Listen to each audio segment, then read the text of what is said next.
श्री परमात्मने नमः। नारायणं नमस्कृत्य नरं चैव नरोत्तमं देवीं सरस्वतीं व्यासं ततो जयमुदीरयेत्। SrimadBhagvadGeeta, SadhakaSanjivani, 7th chapter, Knowledge of the Absolute. Introduction. Lord Krishna in the 46th verse of 6th chapter described the glory of a yogi, and in the 47th verse he declared, of all yogis, he who devoutly worships me with his mind focused on me is considered by me to be the most devout yogi. When a devotee thinks of God, he gets absorbed in him. Similarly, when something concerning his devotee is discussed, God also gets absorbed in it. In the same state of mind here also, Lord Krishna, full of grace and affection for Arjuna, starts the 7th chapter on his own. Verses 1 to 7. The Lord promises to describe his integral being and explains that all beings are born by the union of the two, higher and lower natures, while he is the root cause of all of them. Verse 1. Shri Bhagwan Uvacha Maya Asakta Manha Partha Yogam Yunjan Mad Ashrayaha Asansyam Samagram Mam Yatha Gyasyasi Tacharenu. The blessed Lord said, listen, O Partha, how with your mind attached to me and taking refuge in me and practicing yoga, you will without any doubt know me in full. Comment. He whose mind is attached to me alone has not to think of me, but his mind always remains absorbed in me. He is not in the least attached to the sensual pleasures of this world or the next world and remains indifferent to comforts, name, fame, and other earthly or heavenly acquisitions. There are two means by which the mind may be attached to him, God. 1. The striver who from his heart, depending only on God, adores him. His mind by his grace is attached to him. As a servant in his master's house, even without doing any work on a day, gets payment. A devotee with the only aim to attach his mind to him by depending upon him gets success in attaching his mind to him by his grace. 2. God pervades everywhere, at all times and all things, men and creatures, etc., and he belongs to all. So the devotee thinks that he is here, he is present at this time, he is in him and belongs to him also. By holding so, if he chants his name, his mind gets attached to him very easily during the spiritual practice. An exceptional fact. Lord Krishna means to say that a devotee will know him in full if he, instead of having attachment for pleasures, is attached to him. If he, instead of depending on body, family, and prosperity, depends on him, and if he has no desire of his own. In the first verse, Lord Krishna asked Arjuna to listen to how he would know him in full. Now, in the next verse, he promises to tell him this. Verse 2. Jnanam te aham savijnanam edam vakshyami ashishtaha yajgyatva neha bhuyo anyaj Gyatvayam avishishyate. I shall unfold to you in full this knowledge, along with real knowledge of manifest divinity, having known which nothing more remains to be known. Comment.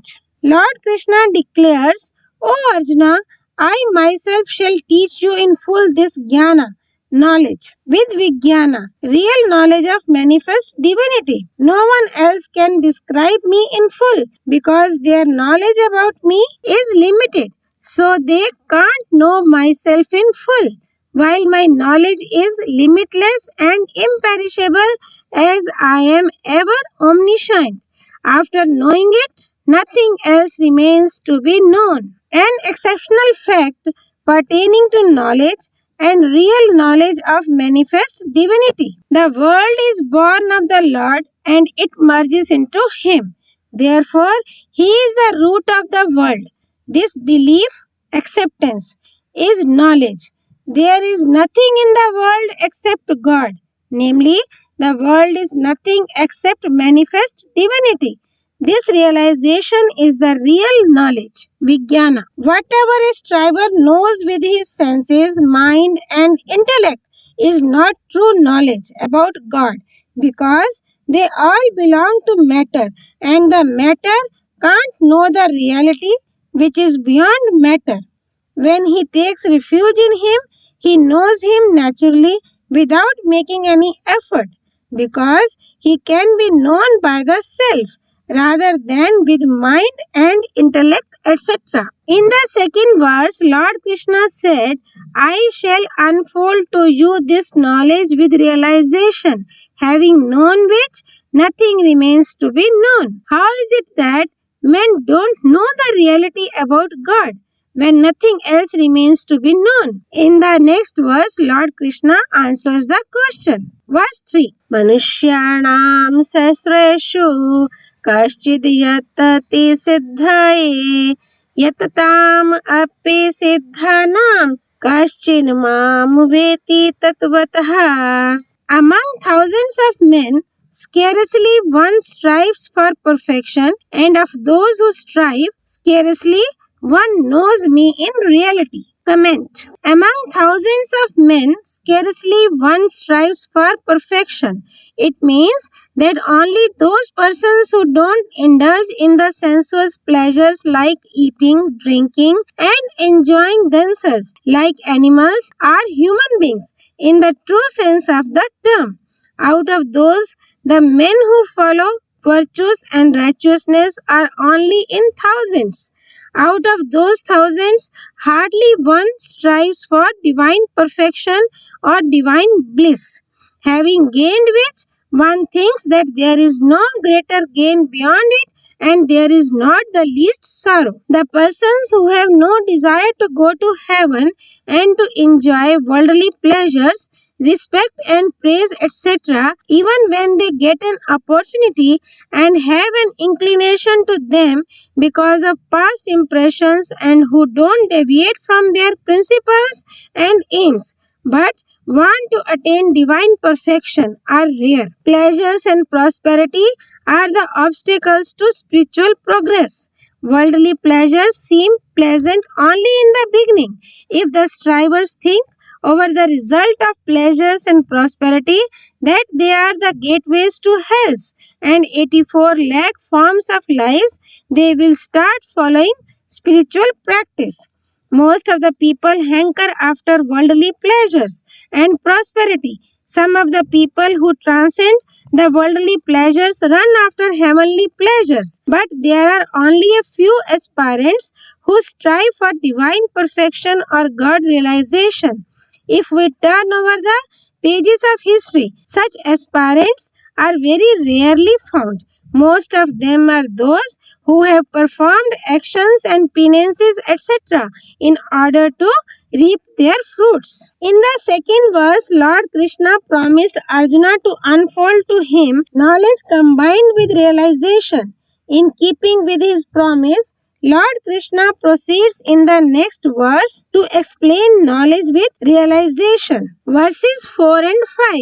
Bhumir aponlo vayuha khammano buddhireva cha ahankara itteyam me bhinna prakritir ashtadha अप्रेयम एतस्व अन्याम प्रकृतिम विधि में प्राम जीव भूता महाबहो ये दम धार्यते जगत. Earth, water, fire, air, ether, mind, intellect, ego. These constitute my nature, Prakriti, eightfold divided. This is my lower, insentient nature, but different from it, O mighty armed, is my higher, sentient nature, the life element, by which this universe is sustained. Comment. A teacher and a pupil have their own separate entity or existence, but by having love and regard for each other, there is third existence of affinity between the two. Similarly, the soul, which is a fragment of the Lord, has accepted its affinity with the body and the world.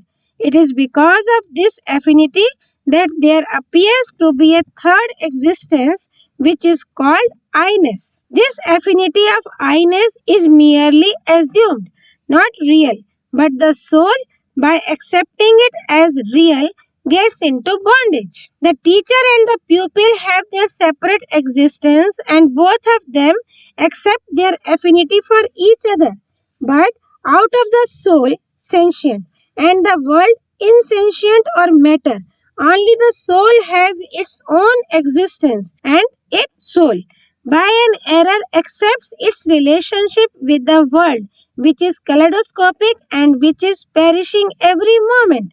This assumed relationship is also decaying every moment, but it seems real to those who want to seek pleasures in the world. It is because of their attachment for the worldly pleasures that the world, which is never attained, seems to be attained, while God, who is ever attained, seems unattained to them. As soon as they are free from this assumed affinity for the world, they will realize the reality of their affinity, that they have their affinity for God, and only He, not the world, can be attained. The striver having a disinclination for the world depends only on God, and thus he becomes free from the affinity of the world and egoism, I-ness. Thus, by following either the discipline of action or the discipline of knowledge or the discipline of devotion in the right perspective, a striver becomes free from the affinity of matter and realizes God. In the previous verse, Lord Krishna said, the higher, sentient nature has sustained the lower, insentient nature. He clarifies it in the next verse. Verse 6. Etad yonini bhutani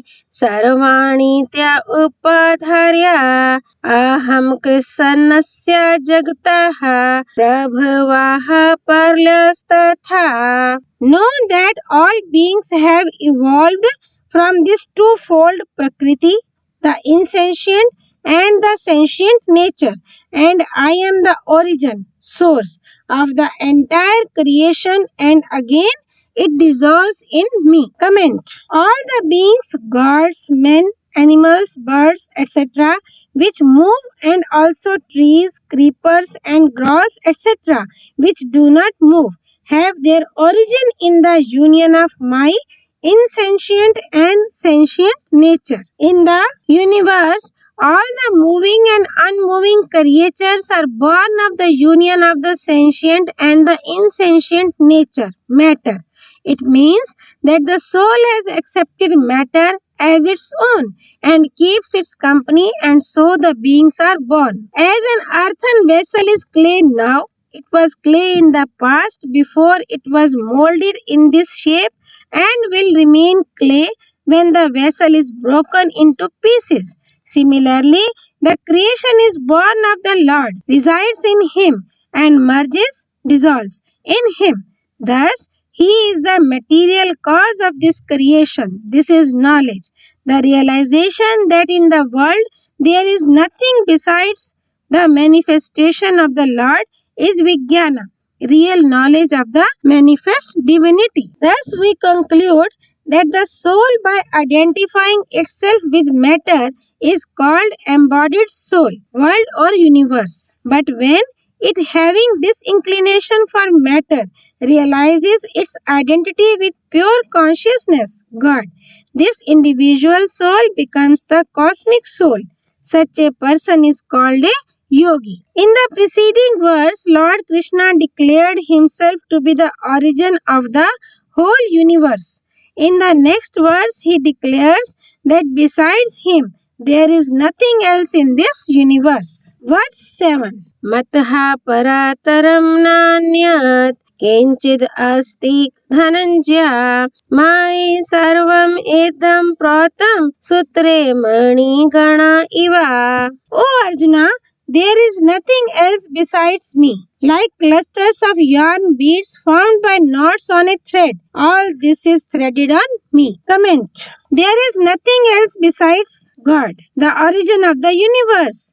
As air is born of ether, resides in ether, and merges in ether without having any independent existence of its own, so is the universe born of the Lord, remains established in Him, and merges in Him. That is, the universe has no independent existence of its own besides the Lord. The effect has no independent entity except its cause.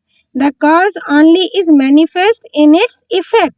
When the cause is realized, known, the effect merges in the cause.